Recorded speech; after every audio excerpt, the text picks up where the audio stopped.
Is MrBeast's money problem the biggest issue he has to date? Jimmy has started his YouTube channel back in 2012 when he was still in college. Along the way, he actually made lots of channels and collabed with people with the likes of Sneeko before the guy, went on an Andrew Tate, Red Pill wannabe spiral, beefing with YouTubers he did not need to for the sake of clout, and a joint internet news channel with current content featuring Ziovo, or Ziovo, however you say that channel name.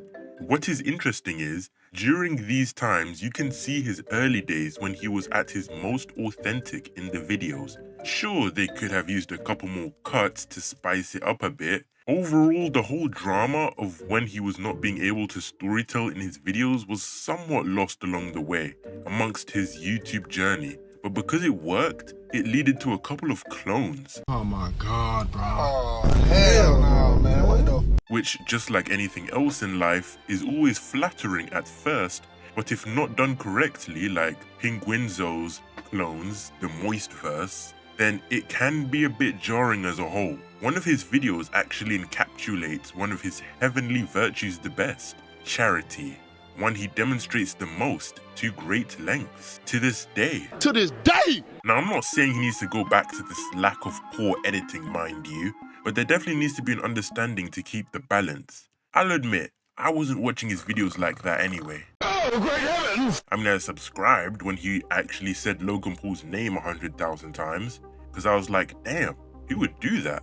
Over time, he formed what his fans called the Beast Crew, which was just his friends who always featured in his videos. And they always found some way to integrate something great about their personality into the video.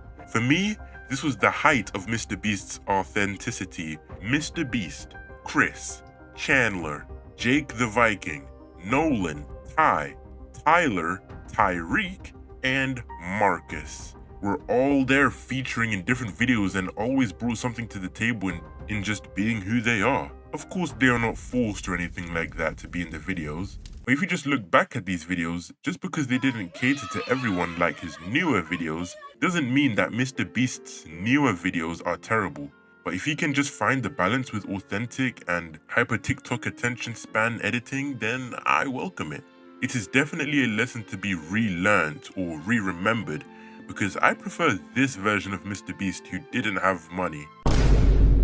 Jesus Christ. No, I don't mean like that. Okay, hold on, that came out wrong. I meant his whole identity being tied to money. Kids of the future will see MrBeast's chocolate bar and think, here comes the money.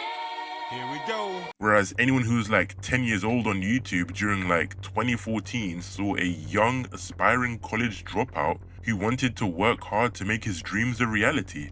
Now that stuff sounds straight out of a fairy tale of someone trying to pursue their ideals or something. Anyway, I guess it doesn't really matter, right? I mean, the MrBeast eras of YouTube over the years went from him being with just him and Chris in their bedroom to all his friends to, well, all his YouTube subscribers, I guess. Even the ones who are 1 year old somehow. The only real winner for the most part anyway at the end of the day is us, his fan base. Also, are Feastables in the UK? I have never seen one in Tesco's or Sainsbury's once. But back to the main point of the video, man, I'm genuinely interested when everyone else discovers MrBeast because I'm happy I discovered him relatively at the beginning. I'm sure this guy is happy he was one of the first to discover MrBeast, and now I hope he does start moving forward down this path a lot more. But on the point of, is he losing his identity? Well, long story short, it has kind of just been redefined and reformed into what we now know as Beast. Just Beast. Beast anything. Clothing, chocolate, sponsorships, and even burgers. Okay, maybe not that one. But also potential TV shows later down the line this year. Perhaps this is just what inevitably happens as you get too big. Not literally, but your name, voice, presence, for the most part, you are always going to be having your identity tied to a big budget production company and less of your friends in the videos at the end of the day. I know which one I'd rather have, but then again, that is coming from someone who doesn't have TikTok installed on their phone.